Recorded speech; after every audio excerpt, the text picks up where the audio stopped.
Alléluia! Melbourne, Australie, le réveil c'est maintenant. Alléluia! C'est le temps de rencontrer Jésus avec puissance. Il est temps pour la guérison, pour la délivrance, les miracles. Est-ce que vous êtes prêts? Australie, alléluia. Vous pouvez vous asseoir. Hier, c'était puissant comment Jésus s'est manifesté. Beaucoup ont été libérés et je ne pouvais pas attendre pour aujourd'hui, pour que Jésus fasse encore plus. Si vous étiez là hier et si vous avez rencontré Dieu avec puissance, que vous avez été libéré, guéri, touché par Dieu, est-ce que vous pouvez faire un cri de joie? Gloire à Dieu. Alléluia. Et j'aimerais accueillir tous ceux qui sont là aujourd'hui pour la première fois. Et je sais que hier, on avait des personnes qui avaient voyagé de Dubaï, de l'Inde, de la Malaisie, de beaucoup de places. Est-ce qu'il y a quelqu'un d'autre qui a voyagé de la Nouvelle-Zélande pour être ici aujourd'hui? Waouh, gloire à Dieu. Et combien d'entre vous êtes de l'Australie? Alléluia. Et est-ce que vous avez voyagé autre part de l'Australie ou de la Nouvelle-Zélande? En dehors de l'Australie ou de la Nouvelle-Zélande? Oui. Où ça? Papua-Nouvelle-Guinée. Waouh, gloire à Dieu. Extraordinaire. Quelqu'un d'autre?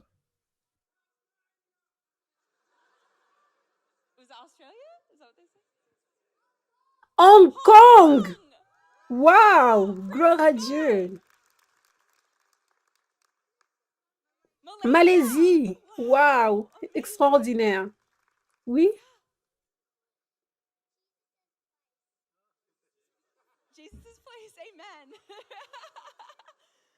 Est-ce que c'est tout? Thaïlande. Extraordinaire. Waouh. Ça, c'est réellement le réveil. Amen. Le réveil, c'est réellement maintenant. C'est maintenant. C'est le temps pour le réveil en Australie. Et peu importe d'où vous venez, Nouvelle-Zélande, toutes les places que vous avez citées. Ça, c'est réellement une parole que Dieu a donnée. Ce n'est pas quelque chose qui est fun à dire. Ce n'est pas quelque chose qu'on dit juste avec de l'espoir ou juste une belle phrase populaire à dire. C'est une vraie parole de Dieu que le réveil, c'est maintenant pour le monde. Et j'aimerais vous partager d'où ceci est venu. Comment on sait que c'est une vraie parole de Dieu dans laquelle nous pouvons croire et marcher dans cette vision. Donc, en 2016, j'ai reçu une prophétie sur ma vie. À ce moment-là, je venais tout juste de m'abandonner à Dieu pleinement. Même si j'ai été éduquée chrétienne toute ma vie et j'ai toujours aimé Dieu, j'avais rencontré la puissance de Dieu et ça m'avait ouvert les yeux sur l'amour extraordinaire de Dieu, comme jamais auparavant, et j'ai abandonné toute ma vie à Dieu. J'ai dit: «Seigneur, fais ce que tu veux avec ma vie, tu peux prendre mes rêves, mes plans, ma volonté, tout. Je veux juste ta volonté». Et 9 mois plus tard, j'étais à une conférence et un prophète là, appelé prophète Jordavi, a prophétisé sur moi que mon appel était d'être un apôtre de Jésus-Christ, que je suis appelée à toucher les nations, que Dieu allait faire beaucoup de miracles avec moi. Et à ce moment-là, je pensais que mon appel était d'être une chanteuse chrétienne pop. Et je pensais que j'avais vraiment trouvé mon appel. Je pensais que je l'avais vraiment trouvé et que Dieu était là. Et ça se passait vraiment bien dans les vidéos de musique, dans les singles. Et beaucoup de personnes dans ma vie m'encourageaient comme jamais auparavant. Ils me disaient: «Tu vas le faire, c'est extraordinaire ce que tu fais». Et ensuite, j'entends cette prophétie et parce que Dieu avait préparé mon cœur, il avait préparé mon cœur pour vraiment être abandonné et humble et pur. Quand j'ai entendu cette parole, je savais que c'était Dieu qui me parlait, même si c'était vraiment inconfortable et je ne voulais pas cette parole. Je voulais entendre une prophétie sur ma musique, mais je savais, juste comme Moïse savait, il a entendu Dieu parler dans les buissons ardents. Je savais que c'était Dieu qui parlait. Je ne savais pas comment ceci va se produire parce que parler en public, c'est ma plus grande peur et faiblesse. Réellement, c'était comme ma seule peur dans la vie et je ne savais pas comment cela va être possible. Mais je savais que c'était Dieu qui parlait et je voulais juste être dans sa volonté plus que tout au monde.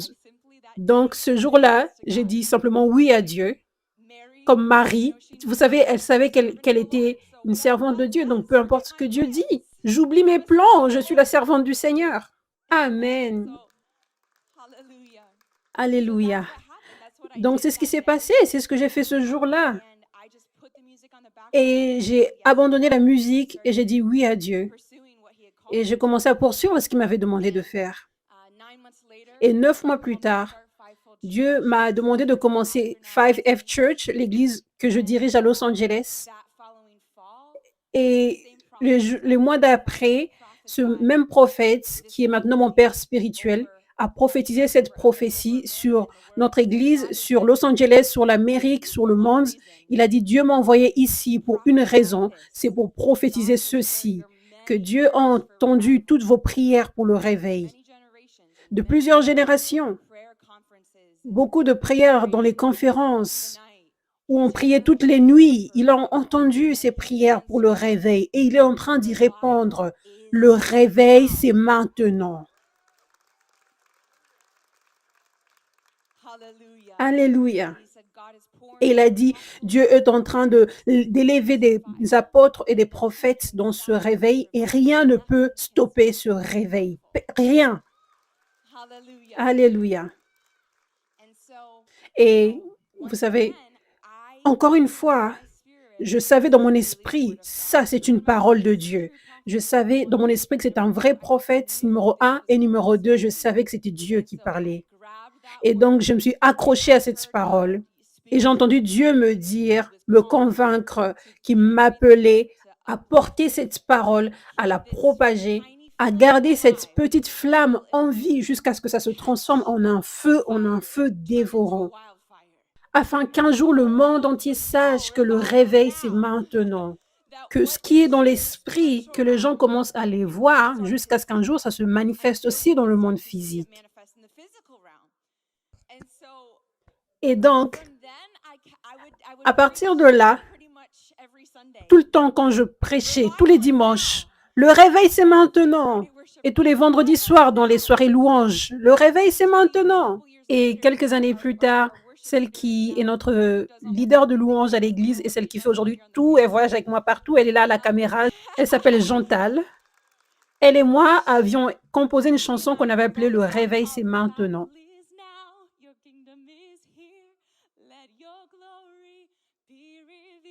Nous avions composé cette chanson appelée Le réveil c'est maintenant et on a composé cette chanson quand notre église avait 5 à 7 personnes. Après quelques années à déclarer le réveil c'est maintenant toutes les semaines.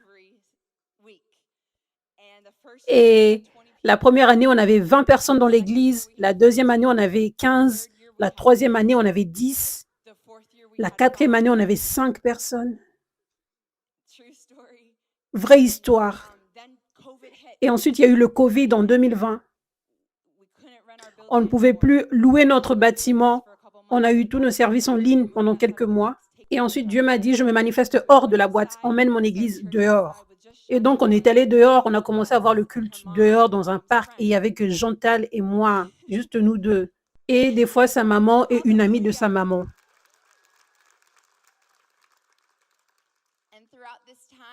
Et pendant tout ce temps, donc 9 mois après que j'ai reçu cette prophétie sur ma vie, et donc j'ai commencé l'église, j'ai commencé à voir Dieu se manifester avec puissance au travers de moi pour la première fois. Au début, je ne voyais rien, je marchais juste par la foi. Et ensuite, je commençais à voir Dieu agir avec puissance, l'onction prophétique commençait à couler, les baptêmes du Saint-Esprit, des fois les gens tombaient par terre par la puissance de Dieu, Dieu les touchait, mais pas de délivrance ni de guérison, pas de grands miracles pendant des années. Mais on a continué d'aller en avant tout en croyant en cette parole de Dieu, le réveil c'est maintenant. Qu'on va voir des guérisons, des miracles, des signes, des merveilles et des miracles. Donc, 4 ans et demi à croire à cette prophétie sur ma vie et 3 ans et demi à croire en cette prophétie que le réveil, c'est maintenant. Un démon s'est manifesté dans notre service du dimanche au parc. À ce temps-là, on avait 20 personnes. Ça, c'était la première fois que j'avais jamais vu un démon se manifester dans mon ministère. Et par la grâce de Dieu, le démon a été chassé et cette femme est restée libre. Une vidéo de sa délivrance est devenue virale. Et immédiatement, la semaine d'après, il y avait beaucoup de personnes qui sont venues au parc assoiffées pour être libres et les démons ont manifesté et Dieu les a délivrés. Et ensuite, beaucoup de vidéos de ces délivrances sont devenues encore virales. Et encore plus et plus en plus encore de personnes venaient pour la délivrance au parc. Les gens commençaient à voyager, ils étaient assoiffés de délivrance. Au parc, dans notre service au parc, le réveil dans le parc, on l'avait appelé. Donc ça, c'était le 21 mars 2021. 2 mois plus tard, 2 mois après cela, ça continuait de grandir. On est arrivé à 80 personnes et beaucoup de délivrances se produisaient encore. Et la semaine d'après, 300 personnes sont venues au réveil dans le parc. Et ça, c'était exactement 2 ans plus tard, le 30 mai 2021. Et pas seulement 300 personnes étaient venues, mais beaucoup de démons ont manifesté, ils ont été chassés des gens. Et, et nous tous qui étions là, ce jour-là, on n'avait jamais vu Dieu se manifester de cette façon-là. Et donc, on ne faisait que se réjouir, on sautait, on dansait, on criait, on louait Dieu. Et c'était vraiment le réveil, comme on le rêvait toutes ces années. Et donc, c'était le commencement de la promesse qui se réalisait. Et depuis, il n'y a jamais eu un seul dimanche où une personne n'a pas voyagé pour venir dans notre église à 5F Church. Et depuis, il n'y a jamais eu aucune semaine sans voir les délivrances, sans voir les gens être guéris, libérés, touchés par Dieu avec puissance. Et ensuite, la soif a commencé à se manifester dans le monde entier. Et jusqu'à aujourd'hui, je suis tellement bénie de voyager partout. Ça, c'est mon 3e pays en un mois maintenant. Semaine après semaine, j'étais en Afrique du Sud, ensuite aux Pays-Bas et maintenant ici en Australie. Et beaucoup de personnes dans le monde entier sont guéries, délivrées, touchées par Dieu. Et même en ligne, est-ce que quelqu'un a été libre en regardant une vidéo ici? Gloire à Dieu, alléluia. Et je sais qu'il y a beaucoup d'entre vous aujourd'hui qui regardent en ligne, vous allez être libérés aussi maintenant. Mais je voulais vous partager l'histoire afin que vous sachiez que c'est une vraie parole de Dieu. Ça, c'est réellement le réveil.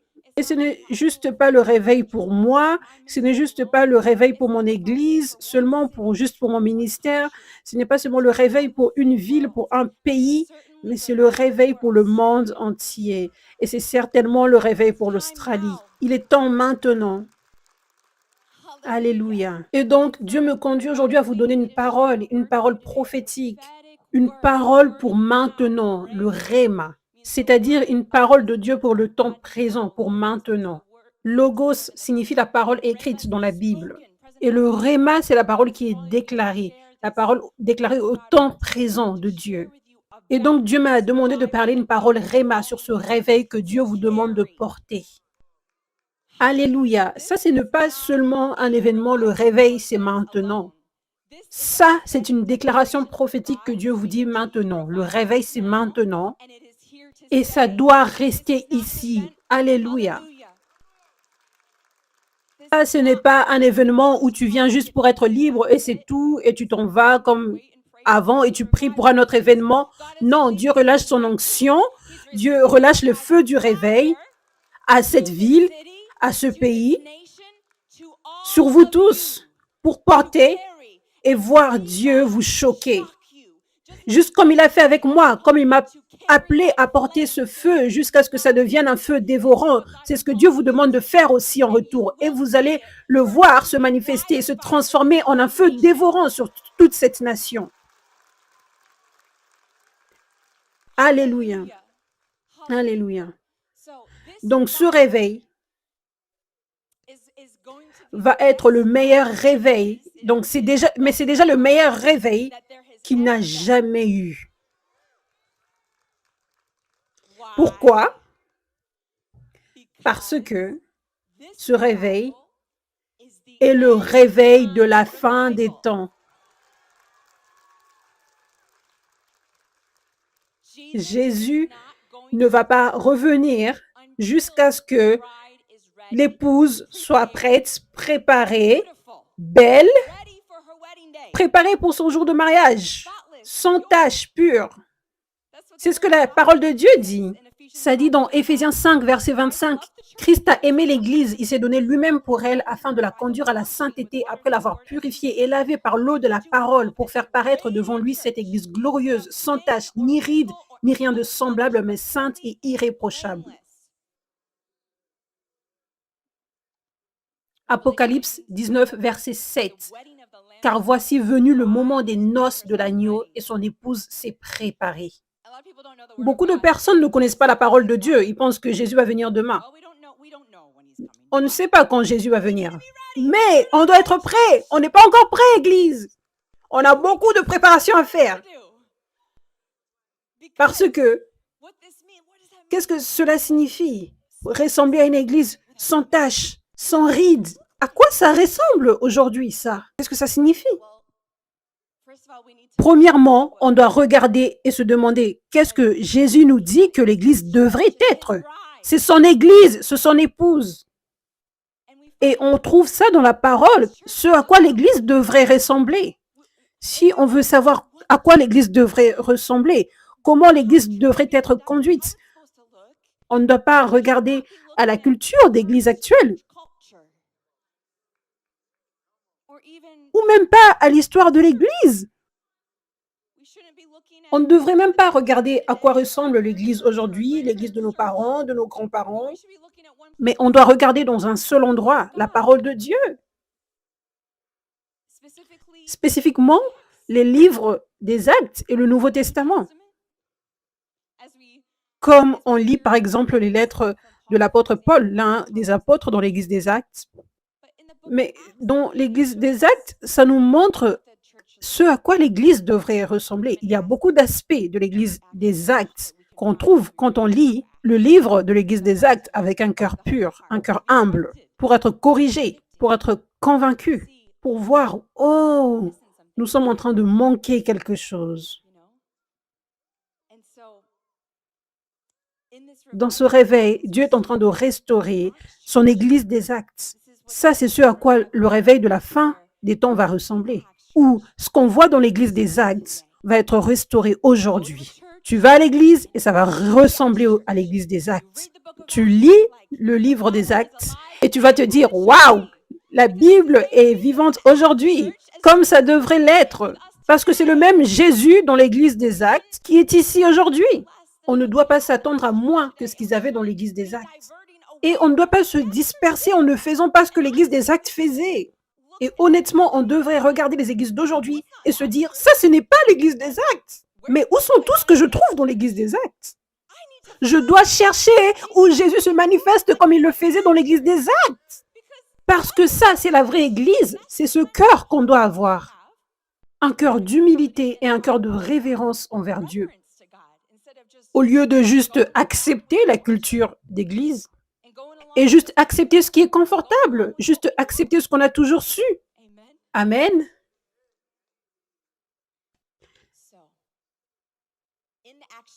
Dans l'Église des Actes. Maintenant, je vais traverser l'Église des Actes. Je vais traverser quelques aspects de l'Église des Actes, quelques caractéristiques de l'Église des Actes et de ce qu'on doit voir aujourd'hui et ce que Dieu est en train de restaurer dans ce réveil. Je vous partage ce à quoi ce réveil va ressembler et comment on va voir ce réveil rester là et être le plus grand réveil qu'on n'a jamais vu. Et ce réveil, j'aimerais aussi mentionner, c'est le réveil de la façon de Dieu. En disant cela, je veux dire que beaucoup de personnes dans le corps de Christ prient pour le réveil, mais il y a beaucoup qui prient pour le réveil et ils sont trop focalisés et concentrés sur les anciens réveils et sur comment ils pensent que le réveil devrait ressembler. Donc, par exemple, ils prient pour des choses spécifiques pour le réveil et ensuite, Dieu emmène son réveil et ça ne ressemble pas au réveil auquel ils pensaient et ils vont louper le réveil. Je veux dire, même les pharisiens dans la Bible, ils attendaient le Messie. Ils attendaient le Messie. C'est comme s'ils priaient pour le réveil. Mais quand le Messie est arrivé, il ne ressemblait pas à celui à qui ils imaginaient. Et donc, ils ont loupé le Messie.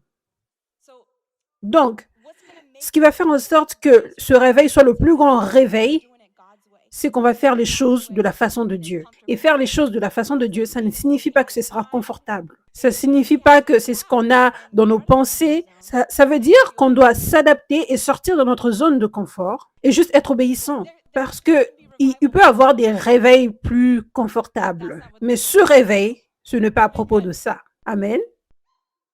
Je veux dire, ce réveil ne sera pas seulement des baptêmes et de gens qui lèvent les mains, qui disent « Je donne ma vie à Jésus aujourd'hui » et peut-être quelques personnes qui prient en langue et quelques guérisons occasionnelles. Ce que je dis maintenant, ça c'est ce que les gens pensent que le réveil est. Mais Dieu est en train de faire ça, mais encore plus. Et le plus que Dieu va faire fait en sorte que certaines personnes sont inconfortables avec ça. Ça paraît bizarre et drôle parce que c'est quelque chose qu'on ne voit pas beaucoup dans cette génération et même dans les générations d'avant. Mais on le voit dans l'Église des Actes. Et donc, l'une de ces choses, de ces aspects que Dieu est en train de restaurer dans ce réveil, c'est la puissance de Dieu, l'onction. Alléluia.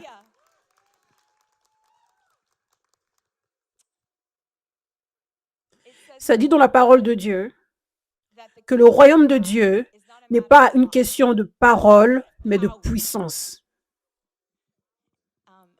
Et pensez à propos de ça, le royaume de Dieu n'est pas une question de parole, mais de puissance. Puissance, l'onction, la puissance pour sauver les gens, réellement les sauver, les guérir, les délivrer, les ressusciter.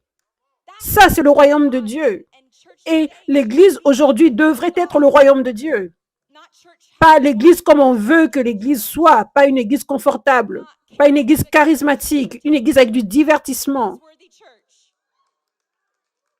Réellement, une Église avec des beaux messages. Mais ça devrait être le royaume de Dieu. Donc, on doit avoir le royaume de Dieu dans l'Église, dans chaque Église. Et donc, cela, ça signifie simplement la puissance de Dieu doit être là. Dans le cas contraire, ce n'est pas le royaume de Dieu. C'est l'Église que les hommes veulent avoir. Donc, l'onction doit être ici. L'onction, c'est la puissance de Dieu que Dieu met dans son serviteur. C'est comme ça qu'il se manifeste avec puissance. Le royaume de Dieu n'est pas une histoire de parole, mais de puissance. Dieu se manifeste avec puissance d'une façon spécifique. Ce n'est pas qu'on doit juste s'asseoir ici et attendre que Jésus fasse descendre les miracles du ciel sur la terre, mais il a une façon pour relâcher sa puissance. Et ce qu'il fait, c'est qu'il choisit ses serviteurs. Comme on voit de Élie à Élisée, de Moïse à Josué, d'apôtre Paul à Timothée, apôtre Pierre et tous ses disciples. Ça, c'est le système de Dieu pour relâcher sa puissance. Donc, quand on dit que le royaume de Dieu n'est pas une histoire de parole, mais de puissance, on doit comprendre que on doit avoir des serviteurs qui portent la puissance de Dieu. On doit accepter les serviteurs qui portent la puissance de Dieu. Et ça, c'est ce que les gens rejettent beaucoup dans le corps du Christ. Ils veulent la puissance de Dieu, mais ils veulent la puissance de Dieu juste de leur propre façon. Ils sont plus confortables si on est juste tous assis. Ils sont plus confortables s'il n'y a pas un serviteur qui porte la puissance de Dieu. Et donc, qu'on soit juste tous assis là et qu'on dise « Seigneur, viens avec puissance, relâche les miracles ». Ça, c'est ce que beaucoup de personnes veulent. C'est plus confortable pour eux. Et ils sont orgueilleux. Il y a la jalousie aussi. C'est l'une des raisons. On ne peut pas refuser son système. On doit s'humilier. On doit accepter son système pour relâcher l'onction. Il met son onction dans son serviteur. Et pas seulement un serviteur, pas seulement deux, pas seulement trois, pas seulement celui que toi tu veux, mais celui qu'il veut. Également les personnes folles et faibles de ce monde. Donc, on doit avoir la puissance de Dieu dans l'Église.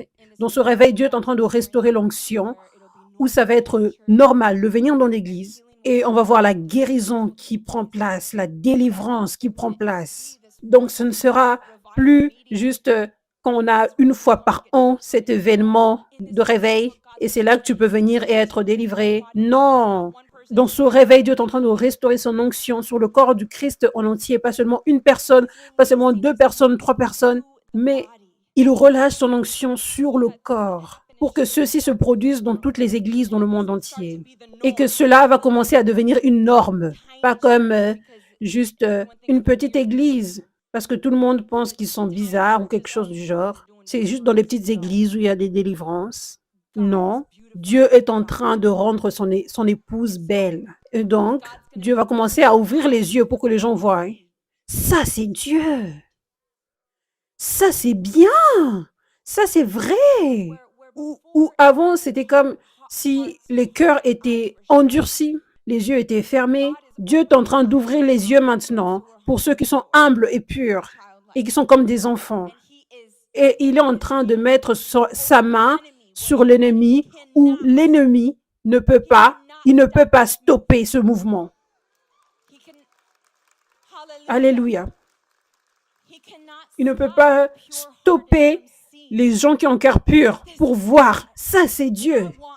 Et je veux ceci, Dieu, je veux ce Jésus, et je veux faire partie de ce réveil. Alléluia. Et les gens qui n'aiment pas ce réveil, ils n'aiment pas ce réveil, mais rien ne va stopper ce réveil. Et rien ne va stopper ces vrais enfants de le voir et de faire partie de cette armée du réveil. Alléluia. Ça, c'est le cœur de Jésus, de guérir et de délivrer son peuple, les gens qui sont malades et qui sont enchaînés. Et donc, on ne peut plus refuser ça aujourd'hui encore. On doit avoir ceci dans l'Église. On ne peut plus juste avoir des prédications seulement. Les gens ont besoin de la puissance de Dieu pour briser les chaînes dans leur vie. Parce que c'est notre Jésus et c'est comme ça qu'il veut se manifester. Et Paul a dit, je ne suis pas venu vers vous avec des paroles sages et de l'intelligence humaine. Dans 1 Corinthiens 2, verset 4, ma parole et ma prédication ne reposaient pas sur les discours persuasifs de la sagesse humaine, mais sur une démonstration d'esprit et de puissance, afin que votre foi soit fondée non sur la sagesse des hommes, mais sur la puissance de Dieu. Donc aujourd'hui, en général, il y a beaucoup de paroles sages qui sont prêchées et aucune puissance. Et c'est pourquoi il y a beaucoup de chrétiens tièdes, parce que un vrai salut se produit quand tu as vraiment une rencontre avec Jésus. Et Jésus est rempli de puissance. Tu ne peux pas juste parler de Jésus. Jésus va te guérir, Jésus va te délivrer, il est extraordinaire, tu dois donner ta vie à Jésus. Mais sans puissance, tu ne fais juste que entendre de Jésus, mais tu ne rencontres pas la puissance de Jésus. Et c'est pour cela que Paul le disait. Je ne suis pas venu envers vous avec des discours persuasifs de la sagesse humaine, essayant de vous convaincre de donner votre vie à Jésus, parce que si je fais ça, votre foi va reposer uniquement sur mes paroles. Je sais, pour moi, j'étais chrétienne depuis que j'avais 4 ans, mais je n'étais pas abandonnée à Dieu, j'étais tiède. Quand j'étais au lycée, à l'université, et je me rappelle, j'allais dans différentes églises, comme par exemple, j'allais 2 fois par semaine à l'église et j'entendais le même message. Et j'étais persuadée par les paroles et j'étais comme waouh, c'est une parole puissante et j'ai envie de m'abandonner à Dieu. Je lève mes mains chaque semaine, mais rien ne changeait en moi. Je restais pareil et je me condamnais toute seule. Je ne savais pas qu'est-ce qui se passait mal avec moi, pourquoi je n'arrive pas à m'abandonner à Dieu, même si je le veux. Je savais que c'était bien de s'abandonner à Dieu, mais une rencontre avec la puissance de Dieu, par l'onction qui se manifeste au travers d'un serviteur. Et j'avais une rencontre avec Dieu. Et j'avais rencontré Dieu. Et mes yeux spirituels s'étaient ouverts sur son amour extraordinaire pour moi. Et je le rencontrais, je suis tombée amoureuse de lui et je lui ai donné ma vie immédiatement, sans que quelqu'un me dise, oui, il faut que tu pries cette prière pour que tu sois sauvé. Non, c'était juste mon propre cœur. Je disais, Jésus, je te donne ma vie, chaque partie de ma vie. Et donc, quand cela se produit, j'ai compris ce que Paul disait. En fait, beaucoup de fois, les personnes prêchent sur Dieu, mais ils ne portent pas la puissance. Et donc, tu ne rencontres pas Dieu avec puissance. Tu ne peux pas avoir un vrai salut si ta foi n'est pas basée sur la puissance de Dieu, mais juste les paroles des hommes. Ça, c'était moi avant. Ma foi reposait uniquement sur mes parents qui me parlaient de Jésus, sur les prédicateurs qui me parlaient de Jésus. Mais je n'avais pas rencontrer Jésus lui-même, où il est vraiment devenu réel pour moi. Parce que tu ne peux pas tomber amoureuse d'une personne qui n'est pas réelle pour toi. Donc, c'est pour cela que Paul dit, ma prédication ne reposait pas sur les discours persuasifs de la parole humaine, mais je suis venu vers vous avec une démonstration de la puissance de Dieu afin que votre foi repose sur la puissance de Dieu. Donc, nous, en tant que serviteurs de Dieu, on n'aide pas les gens quand on prêche juste des beaux messages, des messages charismatiques, sans puissance. On n'aide pas les gens. On a besoin de la puissance de Dieu pour que les gens soient réellement sauvés et réellement abandonnés à Dieu. On doit avoir ce cœur où on veut que les gens rencontrent réellement Jésus. Pas juste entendre parler de Jésus au travers de notre message. Ça, c'est comme ça que l'Église devrait être à partir de maintenant. Amen. Alléluia.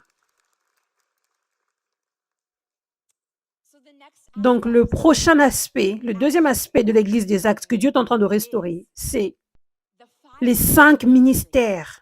Dans Éphésiens 4, verset 11, ça dit que Jésus-Christ lui-même a donné des cadeaux à l'Église. Alors qu'il déversait son esprit, quand il est monté aux cieux, il a déversé son esprit sur toute chair et il a donné des cadeaux pendant qu'il déversait son esprit à l'Église. Et ça dit, il a donné les uns comme apôtres, les autres comme prophètes, les autres comme évangélistes, les autres comme bergers et enseignants. Il a fait pour former les saints aux tâches du service en vue de l'édification du corps de Christ, jusqu'à ce que nous parvenions tous à l'unité de la foi et de la connaissance du Fils de Dieu, à la maturité de l'adulte, à la mesure de la stature parfaite de Christ. Ainsi, nous ne serons plus de petits enfants ballottés et emportés par tout vent de doctrine, par la ruse des hommes et leur habileté dans les manœuvres d'égarement. Donc, le but des 5 ministères est expliqué dans Éphésiens. Pourquoi ces cadeaux nous ont été donnés? Pourquoi? C'est comme ça que Dieu équipe son corps. C'est comme ça que Dieu rend son Église mature. Dieu se manifeste au travers des 5 ministères. Et il ouvre les yeux. Et il ouvre les yeux spirituels. Ça, c'est la plus grande raison de pourquoi beaucoup de personnes dans le corps du Christ sont vaincues par le diable dans leur vie. C'est parce qu'ils sont des bébés. Ils ne sont pas nourris par des enseignements remplis d'onction qui sont comme de la viande. Ils n'ont pas cet équipement dans le monde spirituel dont ils ont besoin. Ils entendent presque en fait les mêmes types de messages, encore et encore, et il n'y a aucune onction là pour que leurs yeux spirituels s'ouvrent dans le monde spirituel, pour savoir réellement qu'est-ce qui se passe dans le monde spirituel, quels sont les plans du diable, comment gagner sur le diable. Donc, ça explique dans Éphésiens 4 pourquoi on a besoin des 5 ministères. Et donc, aujourd'hui, on ne voit même pas les apôtres, les prophètes en général. On voit juste principalement les pasteurs, quelques enseignants et quelques évangélistes. Mais les apôtres et les prophètes ont été rejetés tellement. Ça, c'est parce que le diable sait à quel point ils sont nécessaires pour que le corps du Christ soit pleinement construit. Et dans Éphésiens verset 20, ça c'est le Nouveau Testament, et ça dit, la fondation du corps du Christ est basée sur les apôtres et les prophètes, avec Jésus-Christ lui-même comme étant la pierre angulaire. Et maintenant, dans Éphésiens 4, ça dit ici, ça dit que ça va continuer, ces enseignements, cet équipement au travers des 5 ministères qu'on voit dans Éphésiens 4, ça va continuer jusqu'à ce qu'on parvienne à l'unité de la foi et à la connaissance du Fils de Dieu. Donc, on ne va pas atteindre la plénitude jusqu'à ce qu'on soit préparé pour le retour de Jésus. Donc, cela signifie littéralement, dans Éphésiens 4, ça nous dit littéralement, cet équipement doit continuer jusqu'à ce que Jésus revienne. Cet équipement qui vient des 5 ministères, pas juste 1 ou 2 ou 3 des ministres, mais tous les ministères, ça doit continuer jusqu'au retour de Jésus. Donc nous, le corps du Christ, juste comme on a besoin des pasteurs pour prendre soin du corps aujourd'hui, on a besoin des pasteurs aujourd'hui qui sont vivants. Pas des pasteurs qui sont morts, ça ne va pas fonctionner, ok? De la même façon, comme on apprend tellement de la part d'apôtre Paul dans la parole de Dieu, par exemple, ou de l'apôtre Pierre, on a besoin également des apôtres, des prophètes qui vivent aujourd'hui pour équiper le corps de Christ, pour que le corps réussisse à faire ce pourquoi Dieu les a envoyés sur terre, pour que le corps parvienne à cette maturité, à cet équipement. Les prophètes sont les yeux de l'Église. Ils portent une grâce spéciale. On est tous appelés à prophétiser, on est tous prophétiques, mais les prophètes ont une grâce spéciale pour le bien du corps de Christ, pour voir les choses que Dieu les a demandé de voir dans l'esprit pour l'Église. Par exemple, c'est un prophète qui a prophétisé sur ma vie, que je suis appelé à être un apôtre. Je ne serais pas là aujourd'hui si ce prophète n'avait pas prophétisé cela et que j'avais accepté cette parole qui vient d'un prophète et respecté ce prophète. Et je vous le dis, même 100 ans plus tard, je ne serais pas là aujourd'hui si ce n'était pas lui. C'est comme ça que Dieu a choisi de me parler. Je n'avais jamais eu aucun rêve, aucune vision, où personne ne m'a jamais dit « Oh, je te vois prêcher ». Non, c'était un jour, juste comme ça, Dieu a parlé au travers d'un prophète. Ça, c'est la direction de Dieu pour ta vie. Et c'était la plus grande décision de ma vie, d'accepter cette parole. Je remercie Dieu pour ce prophète aujourd'hui. Je ne serais pas là aujourd'hui sinon. Et on n'allait pas voir autant de personnes être libres, guéries aujourd'hui, touchées par Dieu. Et pareil pour cette parole, le réveil c'est maintenant, ça vient d'un prophète. Alléluia. Les apôtres, ça dit dans la Bible qu'un vrai signe d'un apôtre est qu'il marche dans les signes, dans les merveilles et les miracles. Ça le dit plusieurs fois dans la Bible. Donc ça signifie que les apôtres sont les leaders en termes de marcher dans la puissance de Dieu, marcher dans les signes, les merveilles et les miracles. Et donc, si les apôtres font partie de cette fondation, cette façon d'équiper le corps de Christ, et qu'on les retire de ces systèmes, on ne doit pas se poser la question pourquoi on ne voit pas beaucoup d'onction aujourd'hui dans l'Église, beaucoup de signes, de merveilles et des miracles. Rappelez-vous, les 5 ministères sont là pour équiper le corps de Christ. Et on est tous appelés à marcher dans la puissance de Dieu. Comme ça dit dans la parole, tous ceux qui auront cru, ces signes leur accompagneront. Ils vont guérir les malades, ils vont chasser les démons. Mais on a besoin d'être équipés. On ne veut pas juste dire, Dieu, équipe-moi dans ma chambre. Non, ce n'est pas le système de Dieu. Le système de Dieu pour équiper, tu dois venir dans l'église, dans une église où il y a les 5 ministères. Et donc, quand on s'aligne avec la façon de Dieu et qu'on trouve où Dieu se manifeste, où est sa vraie église, dans quelle église les 5 ministères sont, et également où il y a de l'onction, tu viens dans cette église. Et ça peut être en ligne. Tu te plantes dans cette église. Tu vas recevoir des enseignements remplis d'onction, des équipements remplis d'onction, et un transfert d'onction va être relâché sur toi. Et donc, ce transfert qui va être relâché sur toi, comme par exemple du prophète Élie au prophète Élisée, ou encore l'apôtre Paul vers Timothée, ainsi, tu vas commencer toi-même à marcher dans la puissance de Dieu. Et pas seulement ça, tu vas être équipé sur comment utiliser l'onction, qu'est-ce qu'on fait avec. Comment savoir les différents plans du diable, comment il t'attaque encore plus quand tu portes l'onction, comment vaincre le diable et être victorieux et continuer à marcher dans l'onction. Donc ça, c'est ce qui fait en sorte que ce réveil va être le meilleur réveil qu'on a jamais vu. Parce que quand on a le système de Dieu en place, les 5 ministères, ensuite, on peut voir pas seulement une personne ointe, et ensuite, cette personne meurt et on n'a plus d'onction, et ça reste une histoire. Mais non, on va voir l'onction être restaurée dans le corps du Christ en entier, et les gens dans le corps du Christ sont proprement équipés et maturés et alertés afin que le diable ne vienne pas en retour pour voler cette onction. Parce que le système de Dieu est en place, parce que le système parfait de Dieu est en place. Ce n'est pas supposé en fait être difficile d'accéder à l'onction de Dieu, de voir l'onction opérer dans ta vie. Ce n'est pas supposé que ce soit dur de marcher dans la liberté, dans la victoire et de marcher dans la vie en abondance. Ce n'est pas supposé être autant difficile. Mais pour la plupart de chrétiens, ça l'est. Beaucoup de chrétiens, ils luttent avec des choses. Le diable les frappe tous les jours.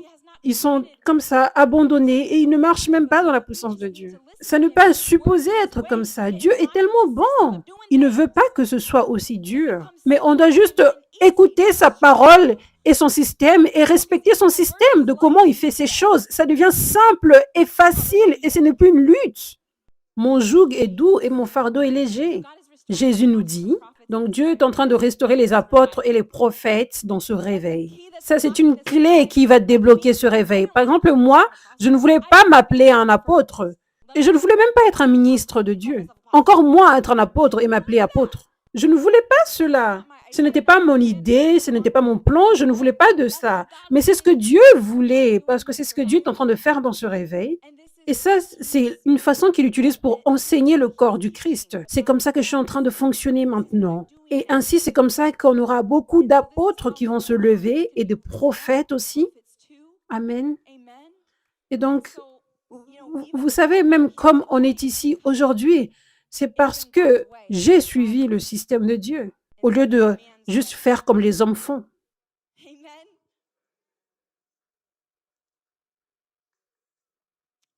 Maintenant, le dernier aspect qu'on voit dans l'Église des Actes et que Dieu est en train de restaurer aujourd'hui,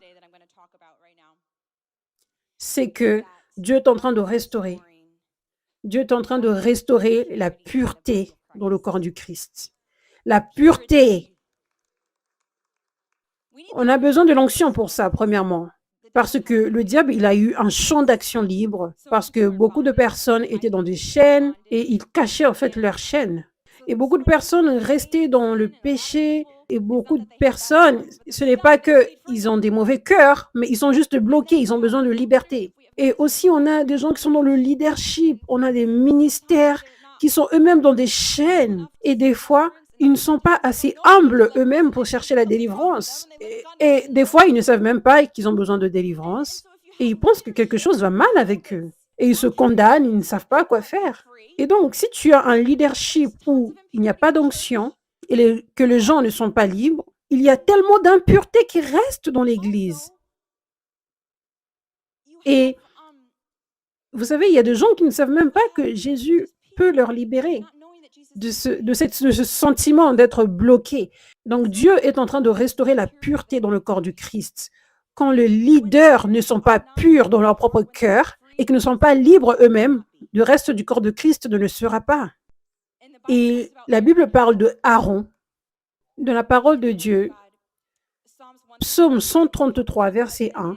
Qu'il est agréable, qu'il est doux pour des frères de demeurer ensemble. C'est comme l'huile précieuse versée sur la tête qui descend sur la barbe d'Aaron et sur le col de ses vêtements. La signification de cette parole, la signification prophétique de ce verset est que l'onction descend de la tête de l'Église au reste du corps. Ça coule en bas. Donc, on a besoin d'épaules aujourd'hui qui sont pures dans leur cœur et oints, et des pierres aujourd'hui qui sont là aujourd'hui. C'est le système de Dieu. C'est le système de Dieu qu'il y ait vraiment des leaders qui sont purs dans leur cœur, qui peuvent ensuite équiper le corps et que le reste du corps soit pur et reçoive cette onction. Donc, afin que cela se produise, afin que ces cœurs purs soient dans le leadership, pour que cela se produise, on doit suivre le système de Dieu, de qui il choisit lui-même. Il choisit les choses faibles et folles de ce monde. Ça dit dans la parole de Dieu. 1 Corinthiens 1, verset 26. Considérez, frères et sœurs, votre appel. Il n'y a parmi vous ni beaucoup de sages selon les critères humains, ni beaucoup de puissants, ni beaucoup de nobles, mais Dieu a choisi les choses folles du monde pour couvrir de honte les sages. Et Dieu a choisi les choses faibles du monde pour couvrir de honte les fortes. Dieu a choisi les choses basses et méprisées du monde, celles qui ne sont rien, pour réduire à néant celles qui sont, afin que personne ne puisse faire le fier devant Dieu. Donc, dans ce réveil, Dieu est en train de mettre son onction et de choisir et de lever pour sa gloire qui il veut. Il ne se préoccupe pas de ce que les hommes veulent. Il choisit qui il veut choisir. Et on n'a pas vu beaucoup de ces choses dans le corps du Christ dernièrement. Ça va être une grande transformation qu'on va voir maintenant dans le corps de Christ. Et Dieu va faire connaître à ses serviteurs par leurs fruits. Même si les hommes essayent de résister, personne ne peut stopper le plan de Dieu. Personne ne peut te stopper quand Dieu t'appelle. Si Dieu t'a oint, personne ne peut le stopper. Et donc, on voit cet exemple avec David. David, il n'était même pas regardé par ses frères, par son père. Quand il était temps pour le prophète de choisir le roi, David a été laissé dans le champ et ses frères étaient là. Et le père a dit, ah, ça doit être l'un de ses frères, mais pas David. Et Dieu avait choisi parmi toutes ces personnes David pour être le roi qui sera oint. Et la raison est que, parce que ça dit dans Acte 13, verset 22, j'ai trouvé David, fils d'Isaïe, un homme selon mon cœur qui accomplira toutes mes volontés. La raison pour laquelle David a été choisi, il n'y a qu'une raison simple, c'est à cause de son cœur. Dieu a vu son cœur, qu'il fera toutes les volontés de Dieu. Il ne se focalisait que sur la volonté de Dieu. Et ça, ce sont les gens que Dieu va commencer à lever pour mettre son onction, qui vont être des leaders dans ce réveil. Et ils vont être comme David. Je veux dire, ils ne seront même pas regardés. Qui ça, toi? Ce sera des gens qui n'auraient jamais pensé que même dans 1000 ans, Dieu les aurait choisis. Ça va être des gens qui ne parlent pas très bien comme ils le pensent. Peut-être des personnes qui ne correspondent pas aux standards du monde. Ils sont trop grands, trop petits, peu importe ce que c'est. Peut-être qu'ils n'ont même pas un CV.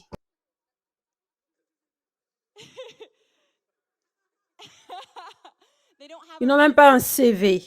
Ils n'ont pas fait l'école biblique dans leur CV.